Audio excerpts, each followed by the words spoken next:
Hey y'all. I think I'm gonna skip doing an October wrap up this month because I just did a weekly vlog for last week and I did a wrap up for the Readers Imbibing Peril Challenge. And it feels like maybe I've talked a lot about each of the books that I've read for the last month already, like maybe multiple times. I'm gonna check on that, but so skipping that one, I'm already ready to do a November TBR.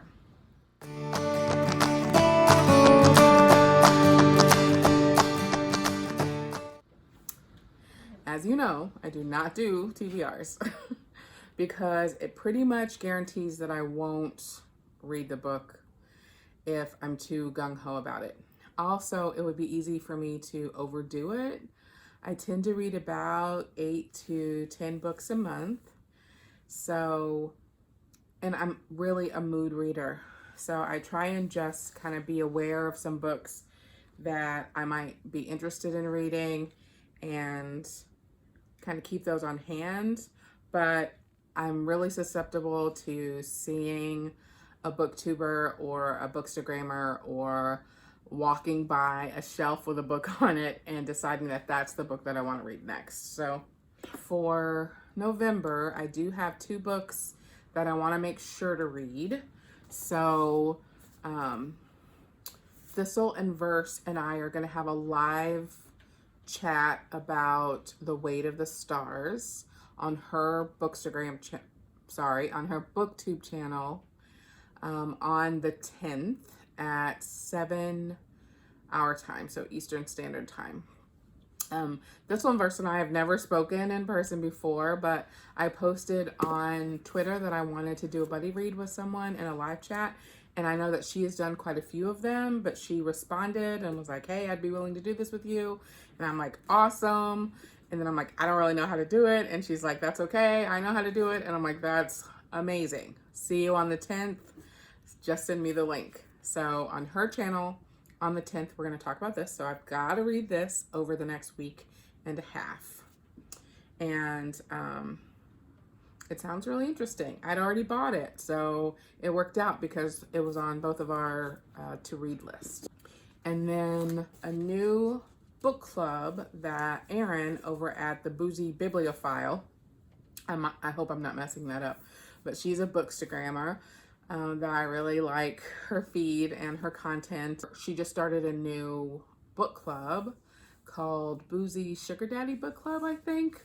And for November, we're going to be reading The Midnight Library.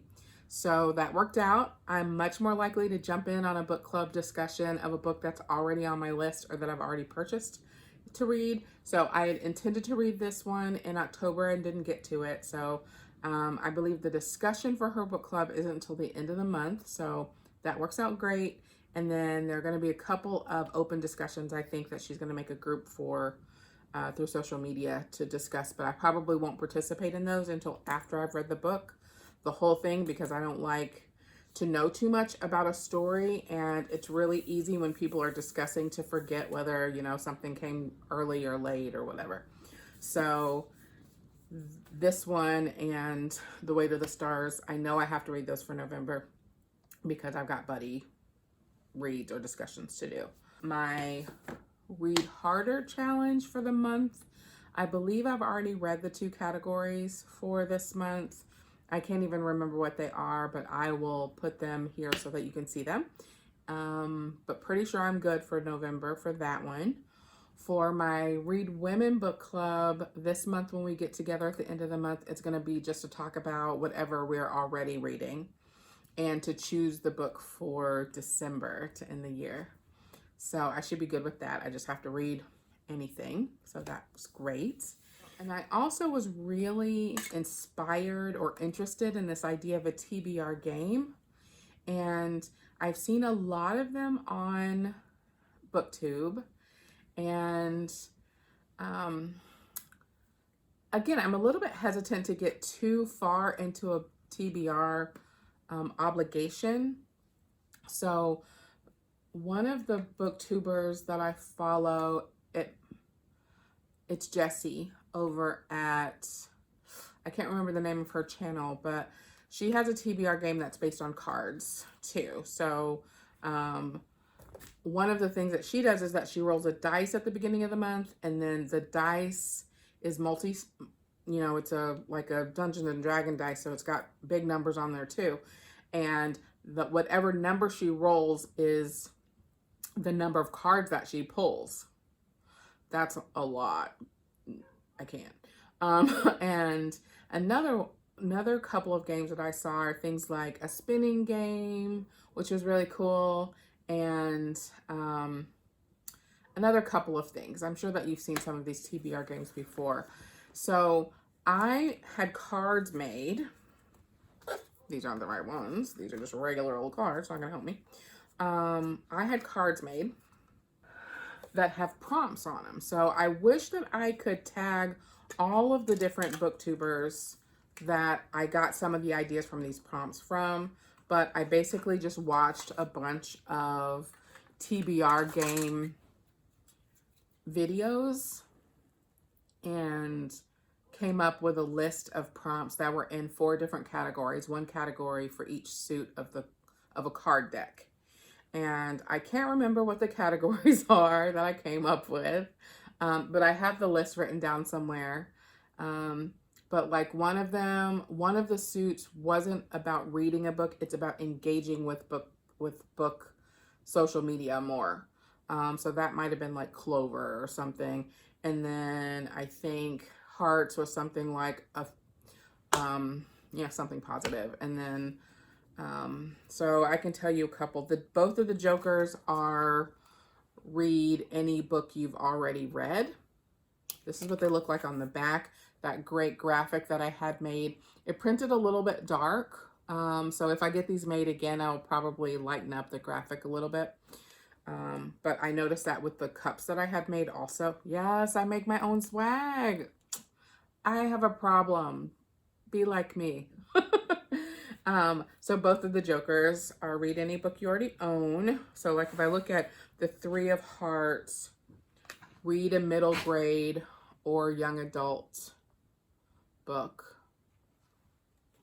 Sorted them, which is unfortunate because I'm really pretty terrible at shuffling. So what I figured I would do for this first time, I'm so tangential today. What I was saying about people rolling dice and spinning their wheel and all that stuff was that usually that's the step before they pull a card or before they pick whatever, because that's how they decide what number of whatever's to pull. But I'm not going to do that this time. I might come up with that. I might do something like that in the future, or like if I know I have a month where I'm not going to have a lot going on, but I'm really just nervous that I'm going to pull a humongous number, and then I'm not going to want to read that month, or I'm not going to want to read the categories that month. And then what's the point of playing a game with yourself that you're not even committed to?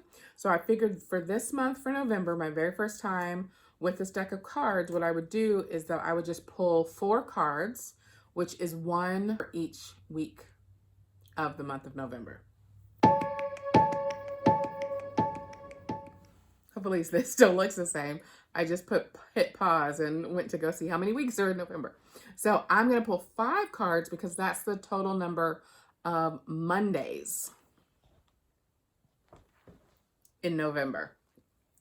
So first I'm going to shuffle, and I'm going to edit me shuffling out because I'm terrible at shuffling and cards are going to go flying everywhere. I already know.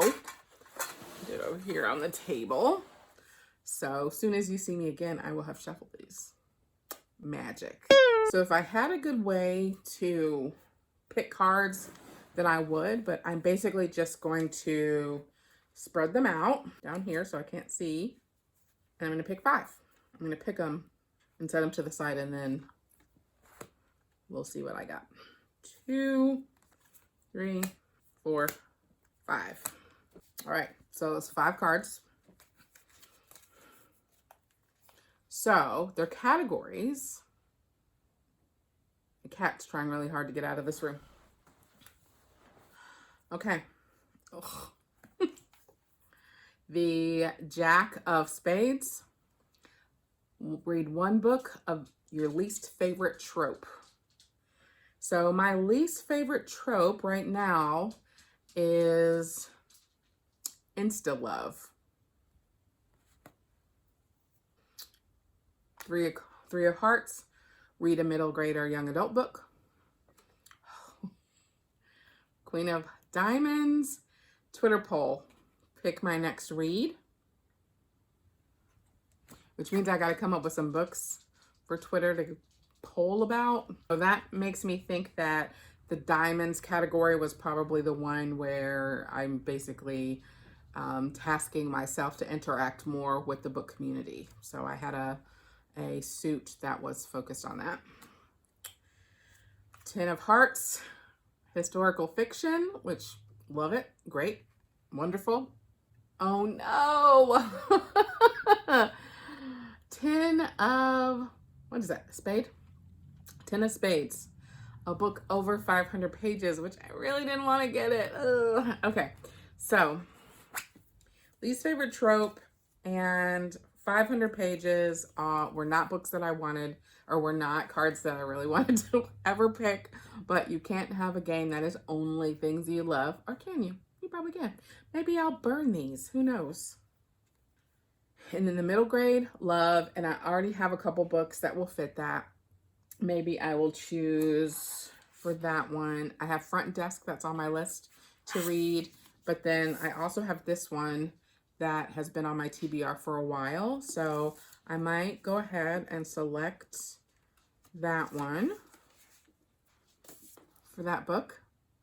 Twitter poll, I got to figure out which books to do that one for. And then a historical fiction. I'm looking to see if there's anything already on my list. The First Sister's on my list, which might count for that one.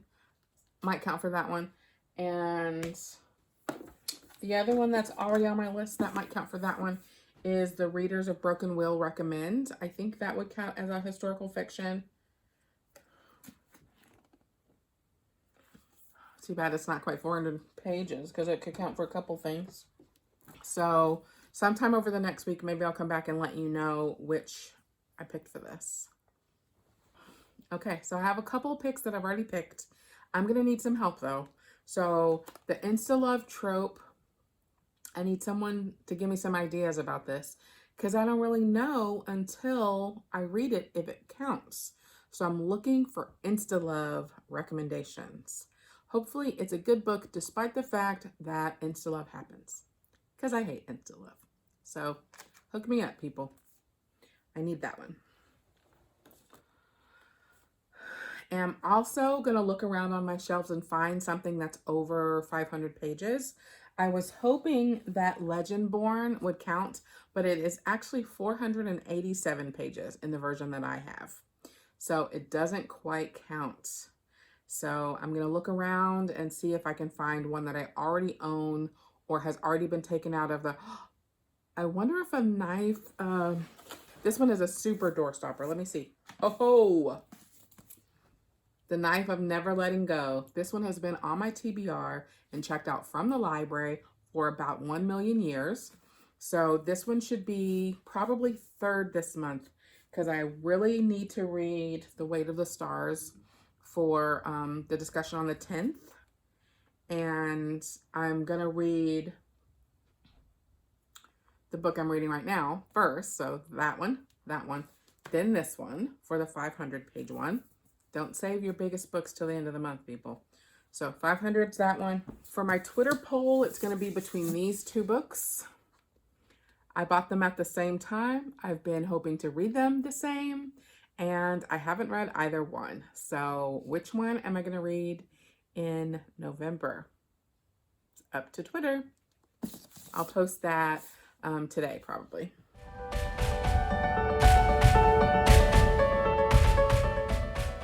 For my historical fiction, I'm going to read Transcendent Kingdom by Gyasi.